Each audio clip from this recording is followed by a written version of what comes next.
morning, dear students. I am Dr. Jyotirmayi from the Department of Chemistry, St. Teresa's College for Women, Eluru. Today, we shall discuss about substitution nucleophilic unimolecular reactions. In the previous class, we have discussed about substitution nucleophilic bimolecular reactions. Today, we shall see SN1 reactions. We will discuss about how the reaction works and what are the important key aspects of the SN1 reactions and what is the mechanism in the SN1 reactions. In a similar way, we will compare the SN1 and SN2 reactions and what are the factors which influence SN1 and SN2 reactions we will discuss today. So first of all, what is SN1 reaction or the substitution nucleophilic unimolecular reaction?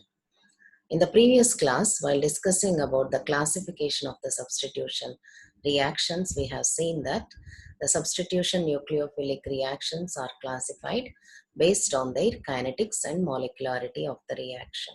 That is based on the rate of the reaction and the number of molecules involved in the rate determining step. We have seen that these reactions are classified into SN1 and SN2 reactions. So, what are SN1 reactions? In these reactions, the rate of the reaction depends upon the concentration of only one species. That is nothing but the substrate. What is the substrate in this reaction? What is the main reactant? Nothing but the alkyl halide.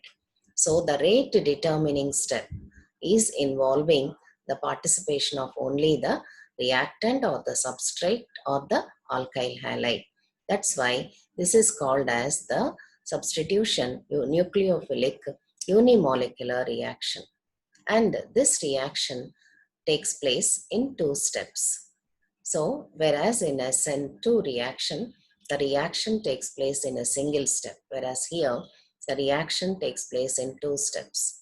So, the first step is the slow step. Here we can see that the first step is the slow step and this is the rate determining step. Usually, the slow step will be the rate determining step. Why? Because the rate of the reaction depends on only the slow step. So, the first step is the slow step and the rate determining step.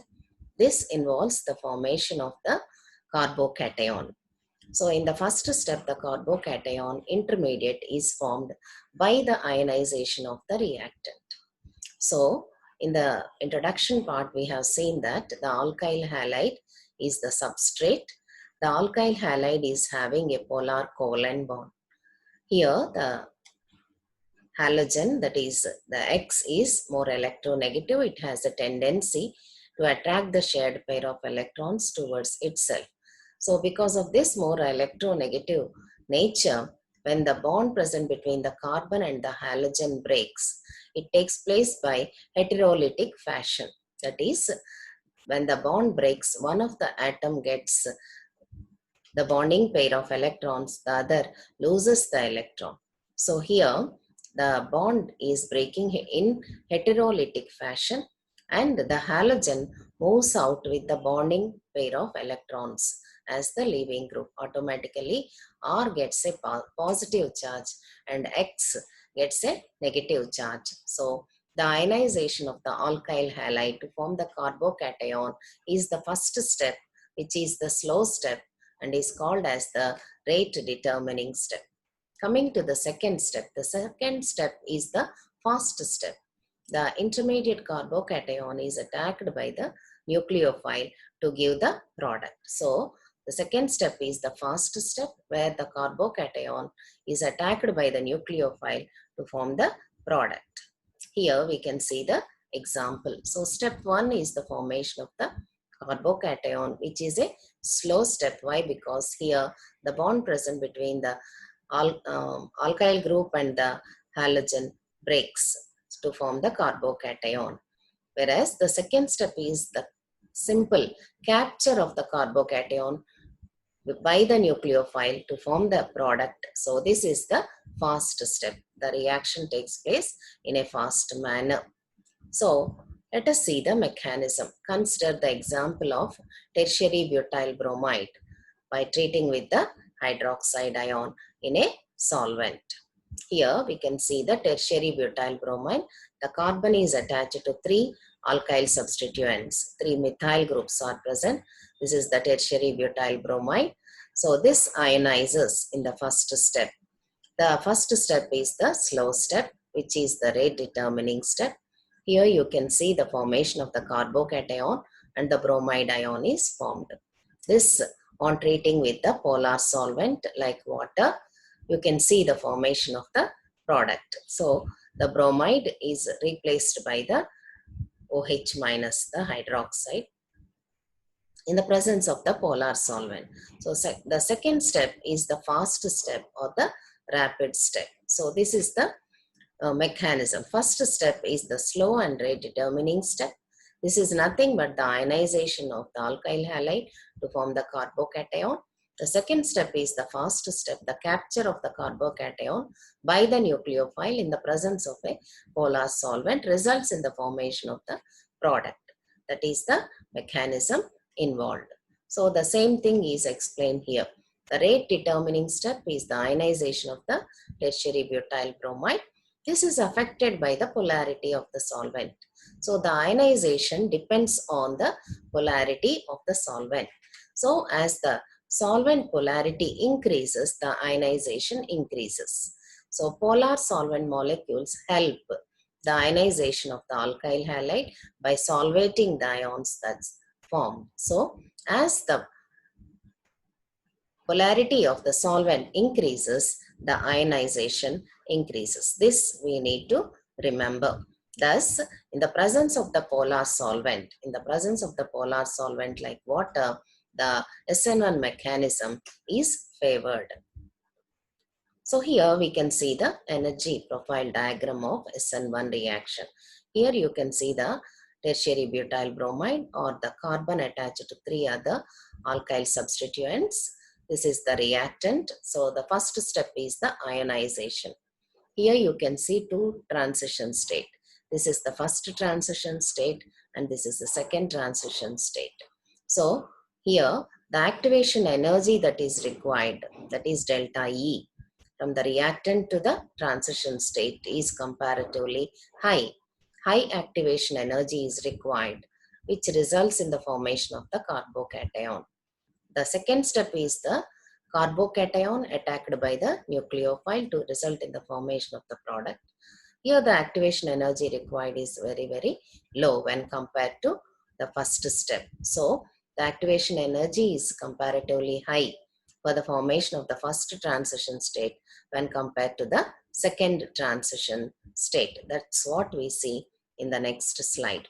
So this involves 2 transition states with carbocation as the reaction intermediate, and the transition state for the slow step is higher in energy than the transition state for the fast step. So here, as the energy required is high, this step, the first step, is the slow step than the second step. So we shall see the stereochemistry of the SN1 reaction. So SN1 reaction proceeds through the formation of the carbocation as the intermediate. This carbocation is planar in shape and positively charged and is sp2 hybridized. Here we can see the example. This is the reactant or the substrate, that is the alkyl halide. You can see 3 alkyl substituents. Okay, so this first step is the slow step, which is the rate determining step where the ionization takes place. So the halogen moves out in the form of halide ion, that is the leaving group, and automatically the carbon gets a positive charge. This is the carbocation that is formed. You can see the planar structure. So the carbon is having a positive charge, having a planar structure, and it is sp2 hybridized. This carbocation may be attacked either from the front side or from the back side. There are 2 possibilities. If the nucleophile attacks from the front side, you will get one product.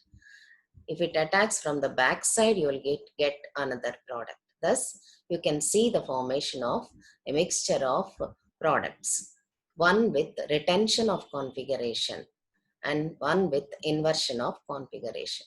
What is meant by retention and what is meant by inversion? Here you can see the alkyl substituents are present on the left hand side, and here also you can see the alkyl substituents on the left. That is, the three-dimensional arrangement remains the same. So this is called as the retention of the configuration. Whereas in this particular product, the alkyl substituents are not on the left here, they are on the right. So the three-dimensional arrangement of the alkyl substituents is completely inverted. This is called as inversion of configuration.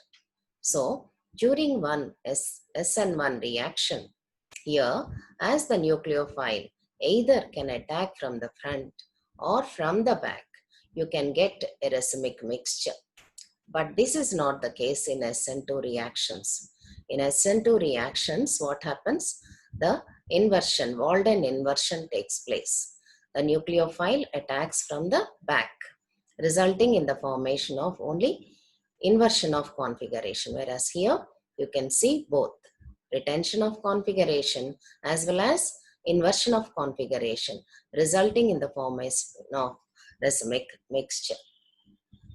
So, the same thing what we have discussed earlier, the transition state TS1 is having high activation energy, and that's why the rate determining step is the slow step, that is the first step.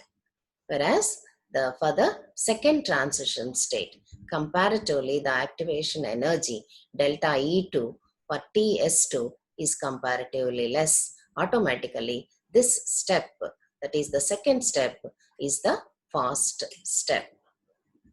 So here we'll see another example, that is 2-bromobutane. So 2-bromobutane undergoes SN1 reaction under the SN1 conditions. So in the presence of polar solvent like water, 2-bromobutane undergoes SN1 reaction, again resulting in the formation of a racemic mixture. So you'll get the product with inversion of configuration and product with retention of configuration. So you'll get 83% of dextro product and 17% of levo product.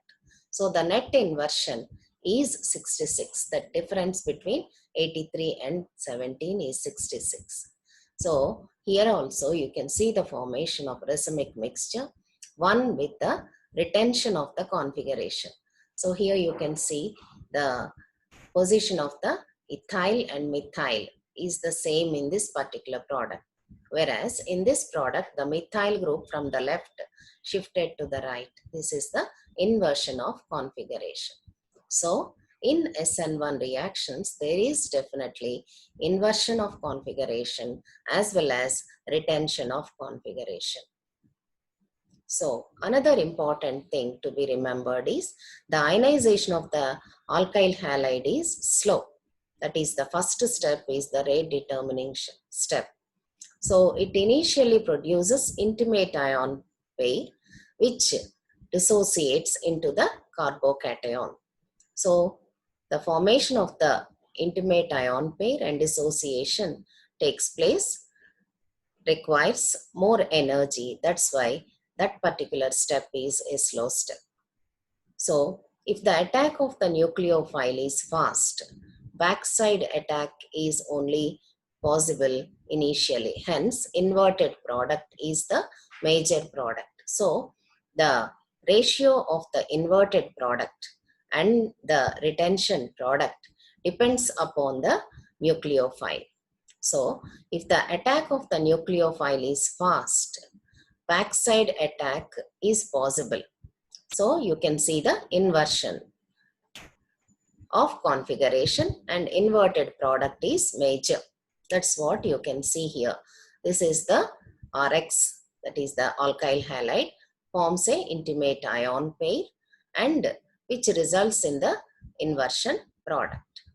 So coming to the other case, if the nucleophile attack is slow, if the attack of the nucleophile is slow, then the ion pair has enough time to form the carbocation. That is, the reaction proceeds according to the SN1 mechanism. The nucleophile will attack on the carbocation from either side, both from the front side as well as the back side, to form the racemic mixture. So, the formation of the racemic mixture depends upon the nature of the nucleophile. So, here also you can see that this is the reactant, forms the intimate ion pair, which results in the formation of the carbocation. That means the mechanism follows SN1 mechanism. So, in the second step, the nucleophile attacks the alkyl halide, which results in the formation of two products, one with inversion of configuration, the other with the retention of the configuration. So, the mechanism of the reaction, whether it is SN1 or SN2, depends upon the nature of the nucleophile that need to be remembered. So now we shall discuss about what are the factors which influences the rates of nucleophilic reactions, that is SN1 and SN2 reactions. So the first factor is structure of the alkyl group. So the mechanism in which the reaction takes place, whether it is SN1 or SN2, depends upon the structure of the alkyl group, and it also depends upon the nature of the leaving group.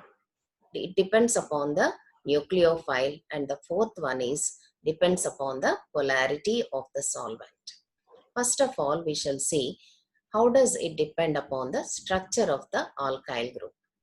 So the rate of SN2 reaction decreases with increase in the crowding on the reaction center.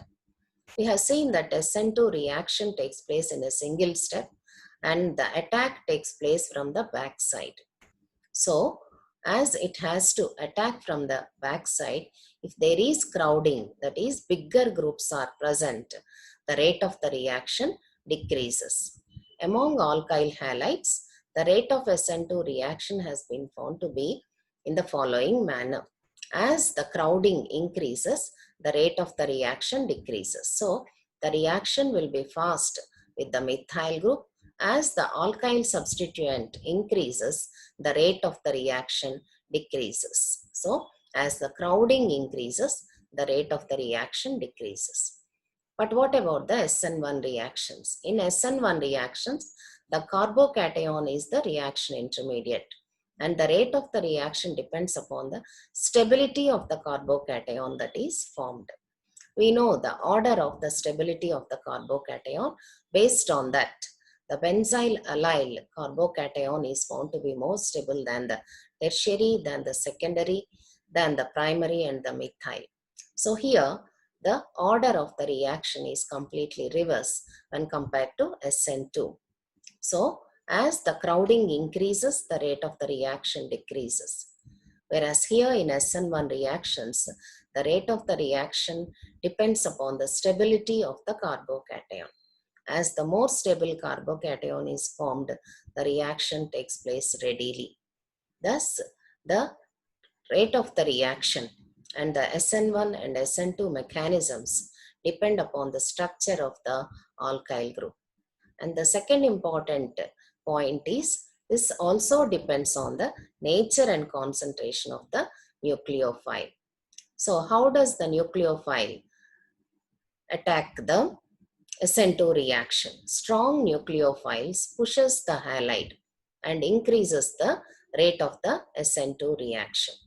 Here, the SN2 reactions are influenced by the strong nucleophiles.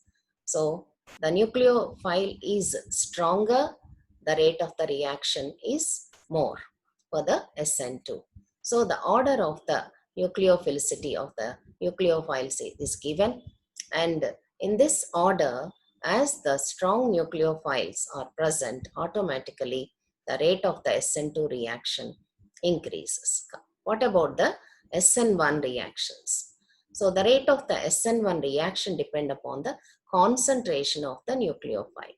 As the concentration of the nucleophile increases, the rate of SN1 reaction decreases. So the Among the halides, the order of nucleophilicity is given by I minus greater than Br minus greater than Cl minus and F minus. So, as the concentration of the nucleophile increases, the rate of the SN1 reaction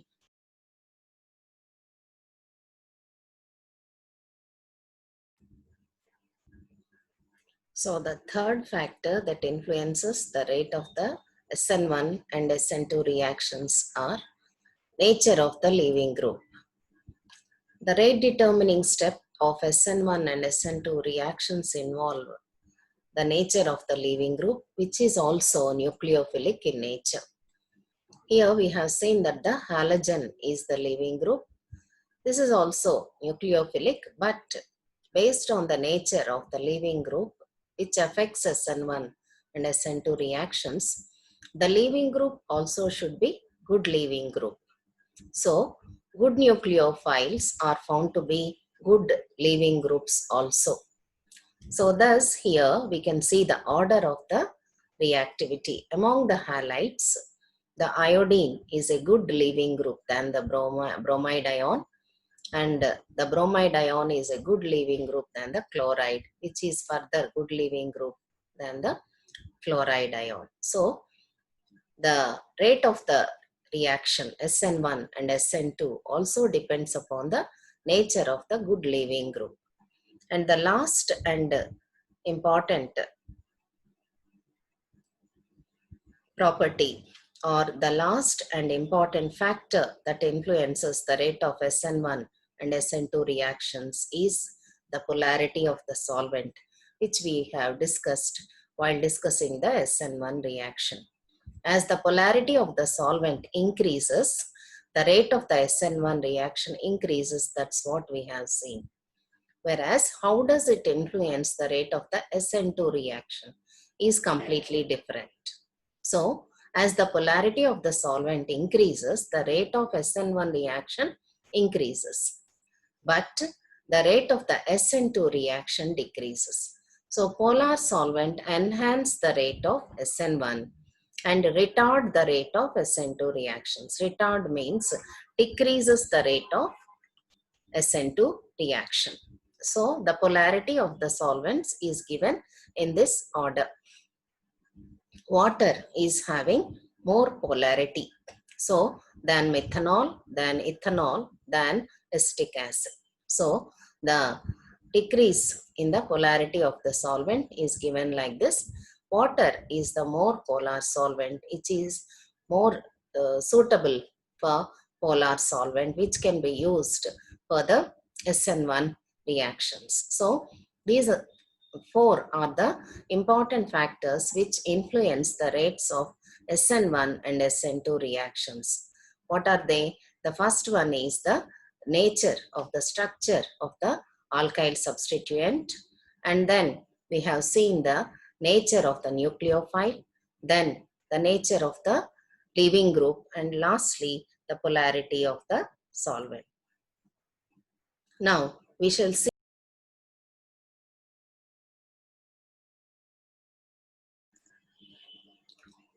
Now we shall discuss about the differences between the SN1 and SN2 reactions. We have seen that SN1 reactions are unimolecular reactions. Why? Because in these reactions, the rate of the reaction depends upon the concentration of the alkyl halide or the substrate only. Whereas here in SN2 reactions, the rate of the reaction depends upon the concentration of the alkyl halide as well as the concentration of the nucleophile.